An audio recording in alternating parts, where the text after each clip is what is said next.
Hey, everybody, and welcome to Ask Dear Abby, a podcast where we uncover what ails our animal friends and offer some top-notch animal advice from our delightful doe, Abby. Well, thank you for that introduction.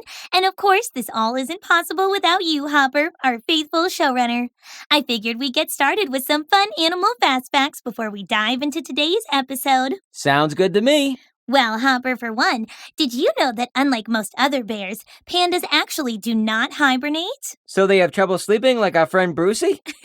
Well, not exactly. When it gets cold outside, pandas head to warmer temperatures, usually lower down on their mountain homes. For this reason, they do not need to hibernate. And while we are talking about pandas, did you know that the giant panda's scientific name is Aluropoda melanaluca? That name means black and white catfoot. First off, I didn't know you could speak Latin. And second, I thought pandas were barefoot. Well, they don't wear shoes. Oh, snap! Good one, Abs. Thanks, Hobby. Hey, here's another fun fact. Did you know that despite being called bears, koala bears actually aren't bears at all? In fact, they are marsupials. Marsupials typically have pouches where their babies develop. Funny, I can barely tell them apart. These Australian marsupipals get their name from an Aboriginal term meaning no drink. Many people believe that this is because koalas get most of their water from the eucalyptus leaves they eat. I wonder what the Aboriginal term for eats lots of carrot cake is, because that's what I should be called. Ooh, a mystery for another time, perhaps. Those are some great animal fast facts, Abby. Now let's see what kind of fun things our animal friends are getting into this week. Today we welcomed a new friend to our zoo. She's a little tiger cub named Silvana, and she is adorable. Aw, I bet Titus and Miranda are so happy to welcome their little bundle of joy. I can't wait to meet her. Perhaps we can have her on our show sometime. That sounds perfect. In other news, Monty Mongoose won his boxing match against Kerry Cobra in his weight class division. Way to go, Monty. Did you help him train for the match at Hoppin' Fitness? More like he's been training me. He's my boxing coach. His motto is, move those feet or wind up on the street, or ground, of the boxing ring. He didn't really have a knack for catchy mottos. Well, with you being the pun master, perhaps you can help him there. I'll take a jab at it.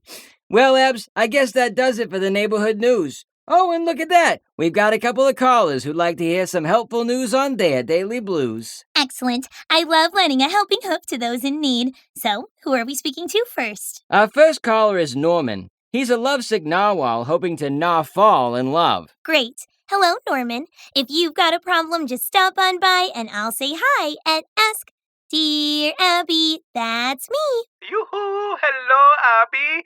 Thank you for taking my call. My family and I are big fans of your show, yeah?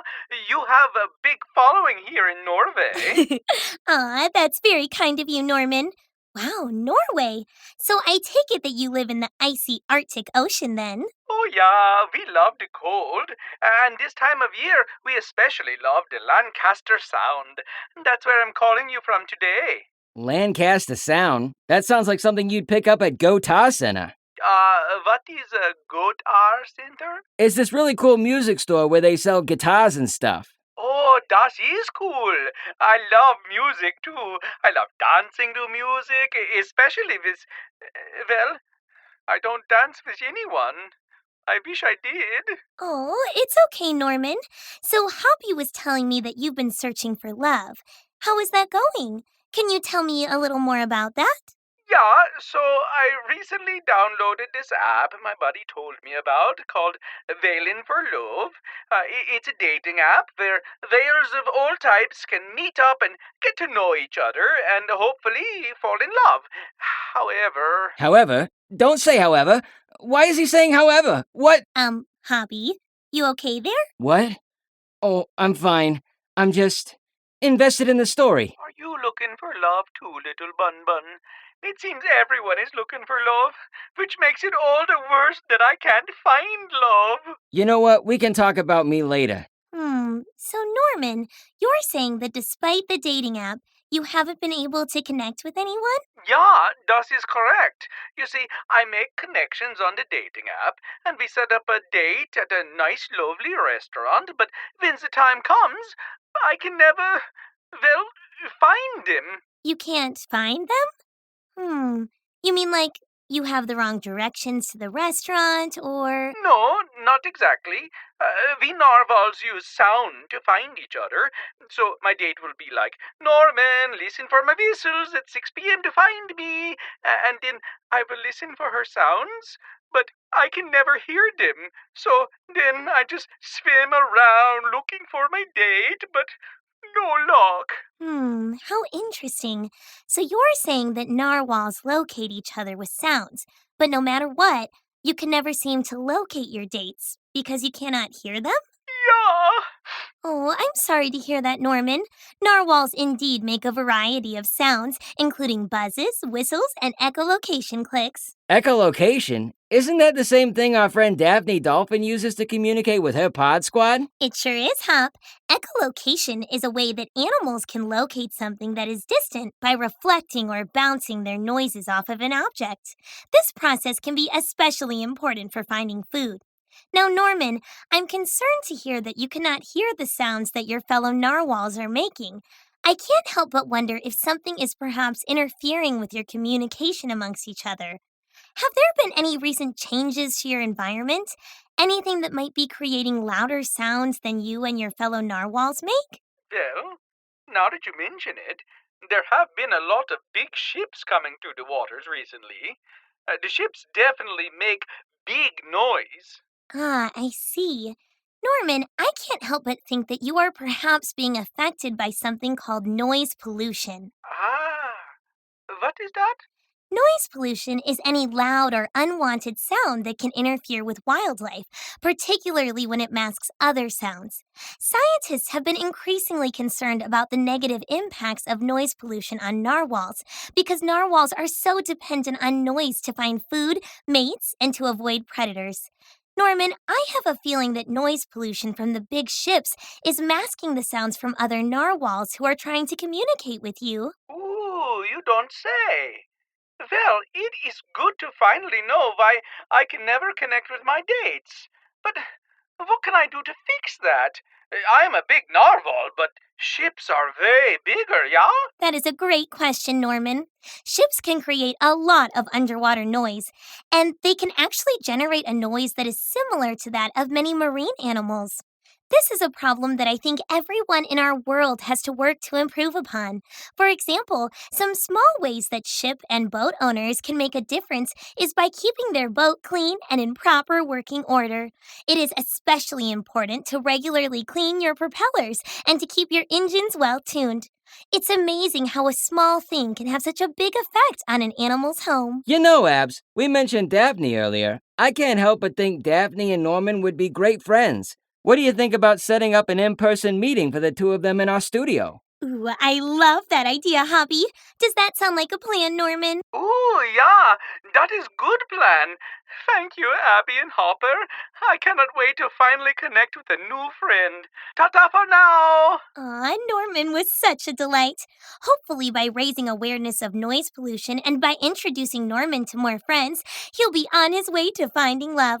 Now, Hoppy, I haven't forgotten how interested you were in Norman's story. Do you have something to share with us? As a matter of fact, I do.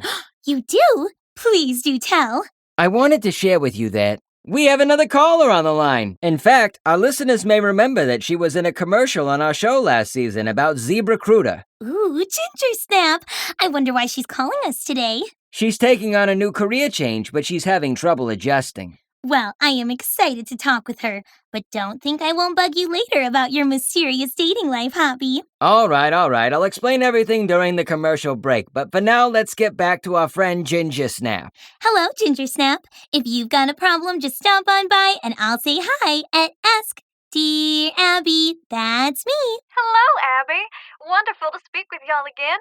You probably remember me as Ginger Snap, the former carriage horse. You might also remember that I used Zebra Cruda to relocate to the country and join a riding academy to try something new for a change. I do remember that, Ginger Snap. How are things going at the riding academy? It's been heaven on earth, but a horse like me needs to challenge herself every once in a blue moon.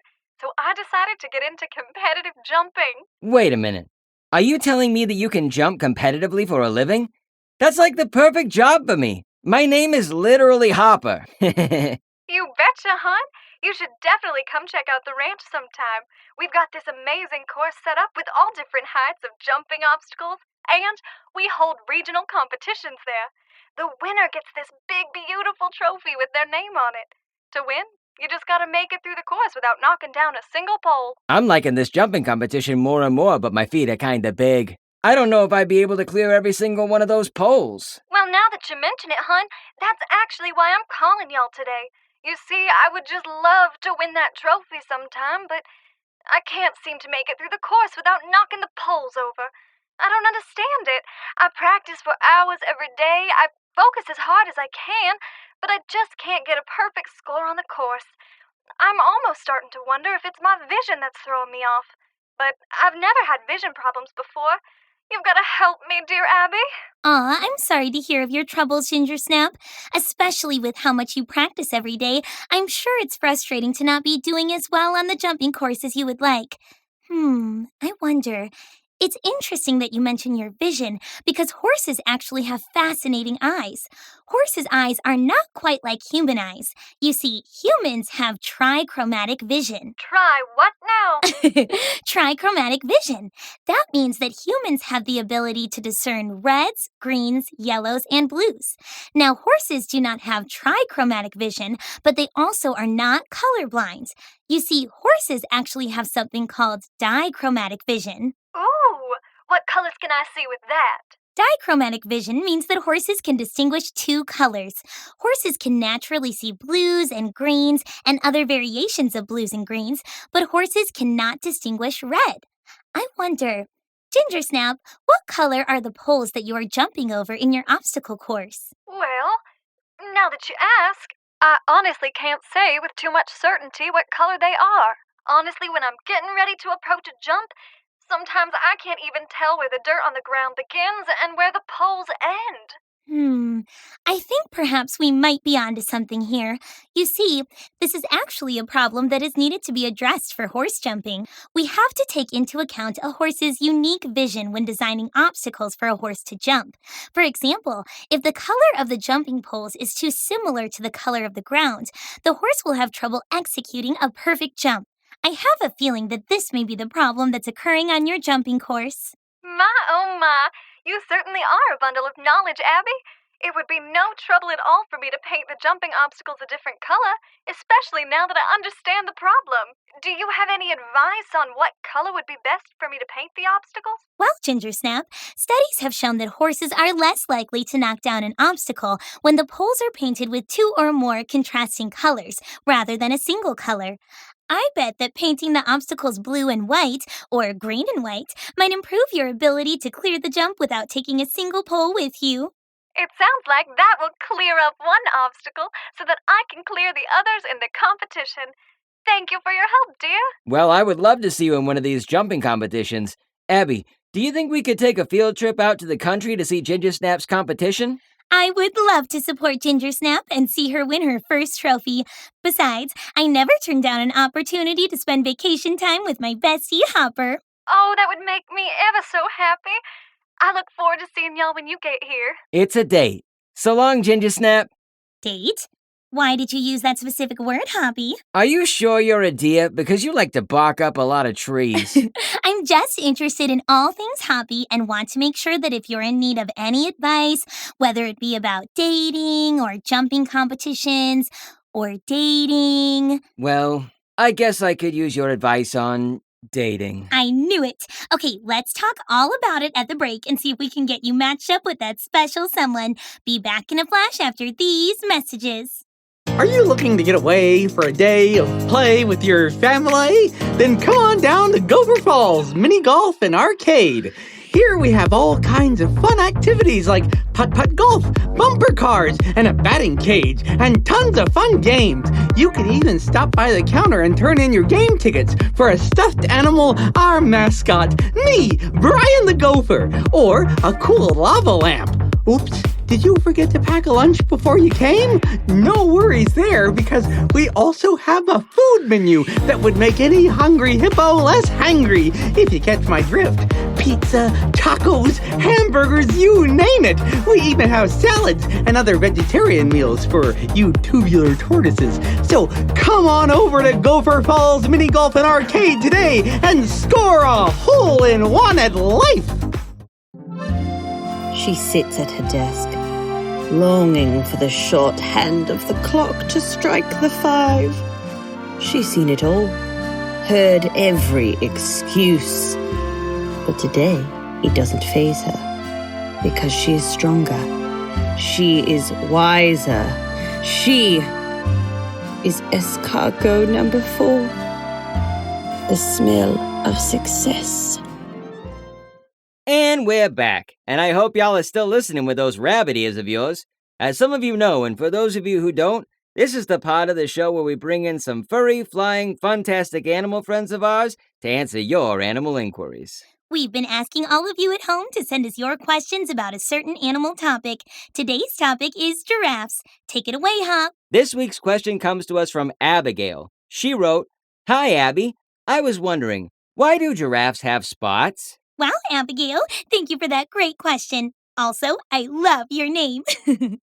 I think we are going to need to defer to an animal expert for this one. And what better giraffe expert to bring in than the mother of our very own Gerald the Giraffe from Season 1. So, without further ado, let's meet her. Calling in all the way from the Serengeti National Park in Tanzania, East Africa, it's Miss Geraldine. Oh, hello there. Happy to be speaking with you today. I've been such a fan of your show ever since I heard my sweet baby Gerald get the most positively delightful advice from you. Aw, we loved getting to know Gerald. He was such a sweet kid. And amazing on those drums. We can't thank you enough for sending us the link to his latest performance. He and his bandmates are so talented. Hoppy and I are #1 fans of the Hot Spots. Yeah, I can't wait to see them in the Battle of the Bands with the White Stripes. I hear those zebras can really rock out. Oh, that's so sweet of you to say. Yes, he is quite the rock star, but it can be a bit loud for these old giraffe ears during band practice. Luckily, I've invested in some XXXL earplugs, and they work wonders. Well, I'm so glad to hear that Gerald is doing well, and we are so grateful to get your thoughts on Abigail's question. So tell us, Geraldine, why exactly do giraffes have spots? Well, isn't that the question of the century? Truly, though. You see, scientists have been trying to figure out for decades if there's any rhyme or reason to our beautiful spots. And though we know more now than ever before, scientists still have so many questions. Ooh, it sounds like giraffe spots are a hot topic. Geraldine, can you enlighten us on some of those more recent discoveries that scientists have made? Oh, you bet your dear bottom I can. Well, for one, scientists more recently agreed that a giraffe's spots are inherited, which means passed down from parent to child. To elaborate on that, every giraffe's spots or patterns are a little different. Those distinctive shapes that we see on a giraffe's coat are what is believed to be passed down from their parents. In particular, it seems that mother giraffes pass their spots, roundness, and smoothness onto their babies. Wow, that's fascinating, Geraldine. Now let me ask you this. Us deer also have spots, particularly when we are fawns or babies. Our spots are meant to protect us or offer us camouflage. Do a giraffe's spots function at all as camouflage? Another great question that the world's greatest scientists are still trying to answer. I can say this, though. Scientists have observed that baby giraffes with bigger, rounder spots tend to have a higher survival rate. It's thought that the reason for this is because the spots help to camouflage us or hide us from predators. So in other words, you're hard to spot? Oh, clever bunny. Now, if I may, our spots serve another incredibly important purpose other than just camouflage. You see, under each of our spots lies a whole special system of blood vessels. Blood vessels are what move blood throughout one's body, and our blood vessels allow us to release heat and cool our bodies. Giraffes live in very hot and dry places, but we don't sweat. We can instead direct our warmer blood to the blood vessels at the edge of our spots, which then forces the heat out of our bodies. That's so cool. Geraldine, I can't thank you enough for enlightening us. Hey, Abs, sorry to interrupt, but we've actually got a caller on the line who is listening to Geraldine and says that he would like to share a little bit about his spots. Calling in from the sunny coast of San Diego, California, Mr. Spot, you're on the air. Hey, hiya. How's it going? Spot here. I was listening to Miss Geraldine here, and giraffes are cool and all, but lots of animals got spots, you see. And everybody only cares about the cool animals with spots, like cheetahs, 103 Dalmatians or whatever. No one cares about the little guys with spots. That's why I'm calling in, you see. Oh, well, Spot, it is a delight to talk with you. I would love to learn more about your spots. Would you first be so kind as to enlighten us as to what kind of spotted animal you are?